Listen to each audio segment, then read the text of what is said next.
Everyone, welcome to Learner Bee. I am Shivani Chauhan. इस video में हम देखने वाले हैं इंग्लिश ग्रामर का आगे का पार्ट, जो हमने प्रेजेंट टेंस के सारे फॉर्म्स कवर कर लिए हैं। Simple present, present continuous, present perfect और प्रेजेंट परफेक्ट कॉन्टिन्यूअस, चारों टाइप्स हम देख चुके हैं। अब हम देखने वाले हैं सिंपल पास्ट टेंस।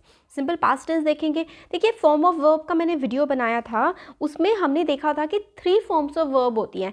जैसे कि अगर हम लोग देखें रीड, है ना, तो रीड की क्या फुल फॉर्म होती है? रीड, रीड, रीड, तीनों सेम होती हैं।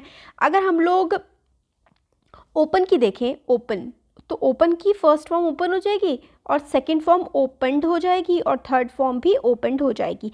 तो हम लोग ना, ये जो पास्ट टेंस होता है, इसमें हम वर्ब की थर्ड फॉर्म का बेसिकली इस्तेमाल करते हैं। तो वर्ब की फॉर्म्स बहुत ज़्यादा इंपॉर्टेंट है। एक वीडियो मैं उस पर बना चुकी हूँ, और आप कभी भी कोई चीज़ सर्च करते हैं उसके आगे लर्नर भी लिख दीजिए, हमारे बनाए हुए सारे वीडियोज़ आपको ईजिली मिल जाएंगे। तो सिंपल पास्ट टेंस पहले हम लोग समझ लेते हैं।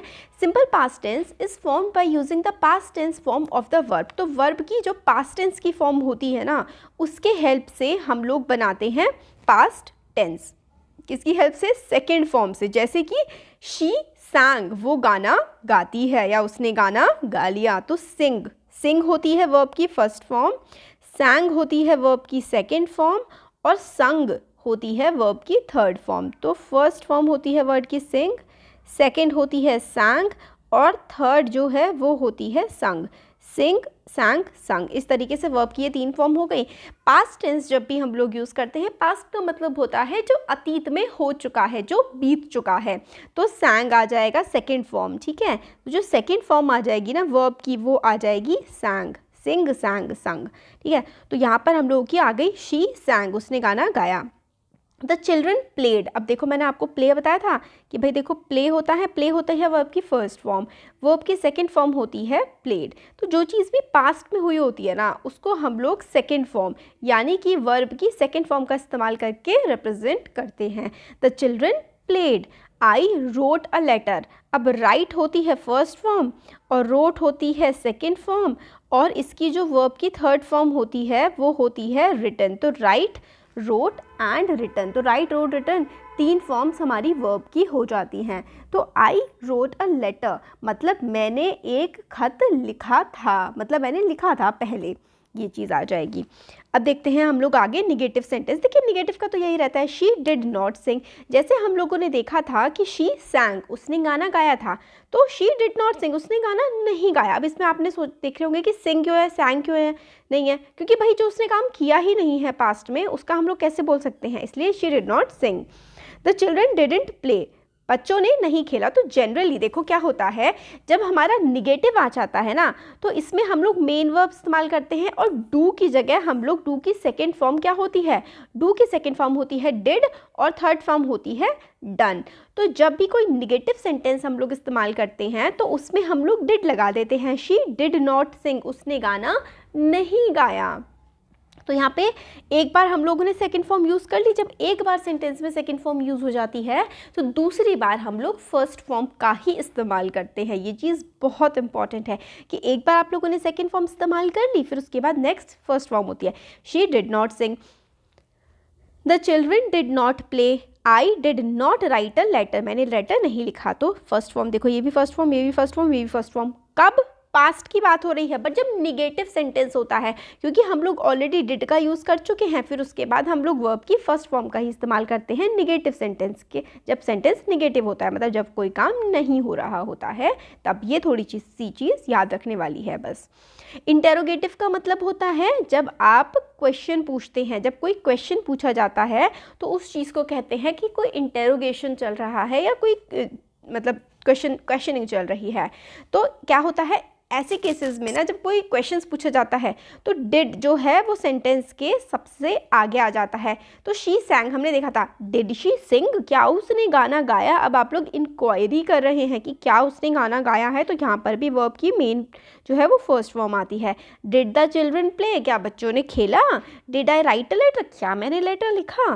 तो ये हो जाता है इंटेरोगेटिव में डिड आगे आ जाता है। और लास्ट में हमेशा इंटेरोगेटिव सेंटेंस के लास्ट में ऑलवेज क्वेश्चन मार्क आता है। ये चीज़ हम लोगों को याद रखनी है।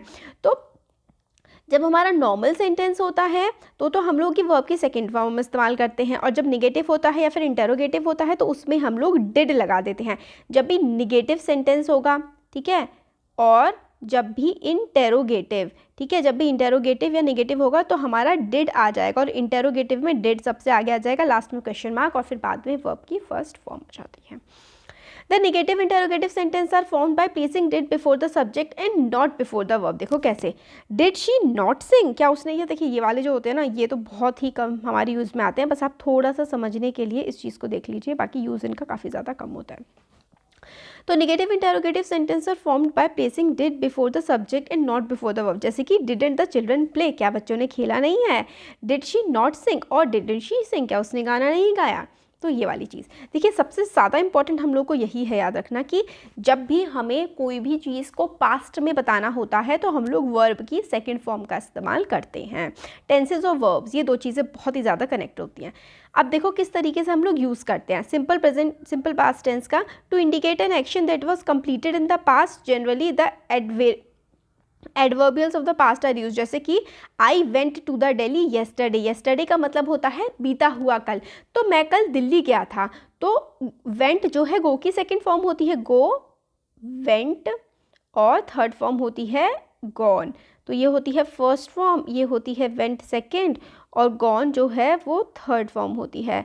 तो गो, वेंट, गॉन, ठीक है। I went to Delhi yesterday, मैं येस्टरडे यानी कि बीते हुए कल में जो है दिल्ली गया था। I wrote a letter to her last week, तो लास्ट वीक जो है देखो पास्ट को दर्शा रहा है, और रोट है ना, मैंने पिछले हफ्ते लेटर लिखा था। शी मेट अस 2 days अगो, वो हमसे 2 दिन पहले मिली थी, तो एक समय काल को ये बता रहे हैं। देखो ये सब टाइम को बता रहे हैं कि भाई बीता हुआ कल है, ये पिछला हफ्ता है, ये 2 दिन पहले है। तो देखो मीट फर्स्ट फॉर्म होती है मिलने की, और मेट सेकंड फॉर्म, और सिमिलरली मेट ही दोबारा से थर्ड फॉर्म हो जाती है।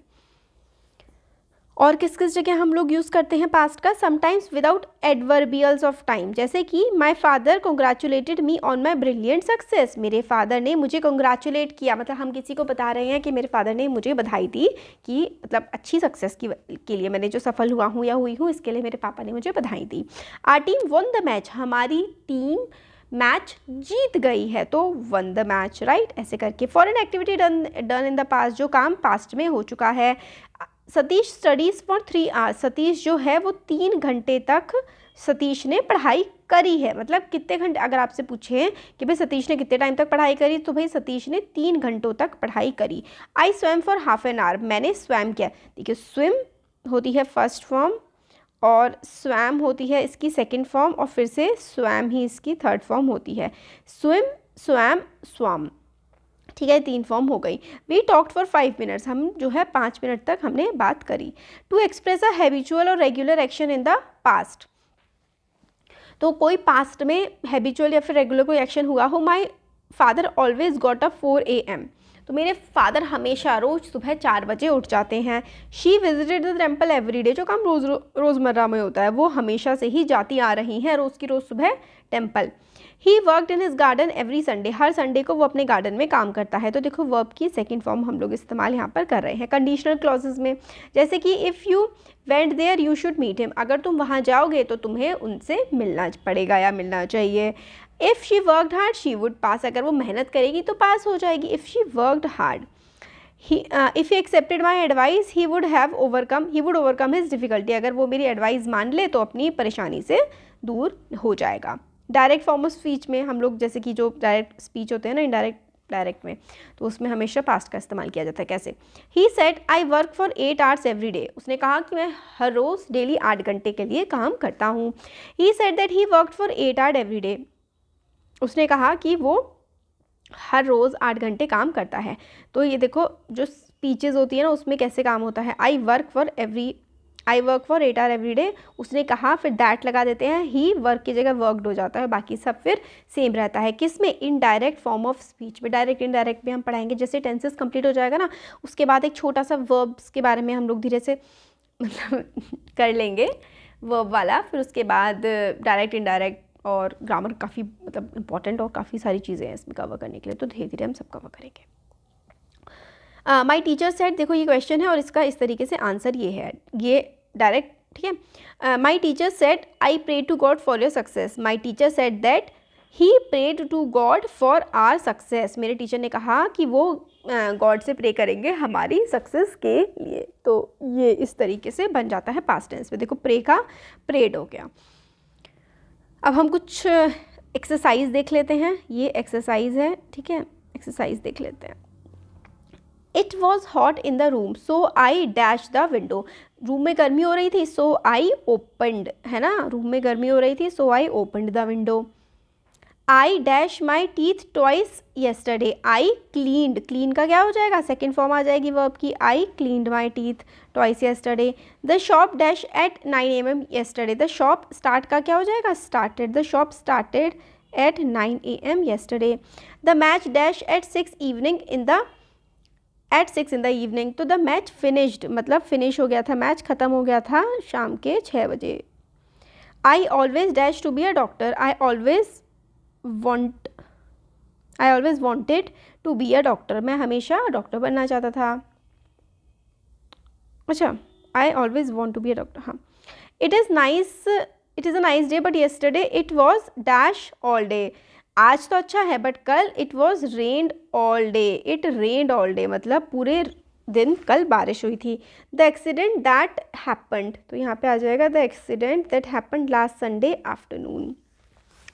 और शीलाज ग्रैंड मदर डाई का हो जाएगा died when she was 90 years old, तो शीला की ग्रैंड मदर की डेथ हुई थी जब वो 90 साल की थी। We enjoyed our holiday last year, we enjoyed, हमने अपना हॉलीडे जो लास्ट ईयर था वो बहुत इन्जॉय किया था। वी स्टे का हो जाएगा stayed, we stayed at grand hotel when we went to Kolkata, जब हम कोलकाता गए थे तो हम लोग काफ़ी बड़े होटल में, या फिर ग्रैंड होटल नाम भी हो सकता है, ग्रैंड होटल में रुके थे। तो ये हो जाएंगे, ठीक है, आंसर्स हो गए सारे के सारे। और हमने देखिए बेसिकली क्या है ना, पास्ट टेंस में हम लोगों को ज़्यादा सोचना नहीं है और वर्ब की सेकंड फॉर्म का इस्तेमाल कर देना है और हमारा सब सही हो जाएगा। अगर वीडियो अच्छा लगा है तो चैनल को सब्सक्राइब ज़रूर करिएगा और अपने फ्रेंड्स के साथ भी शेयर करिए। Thank you. वीडियो लाइक भी कर दीजिए।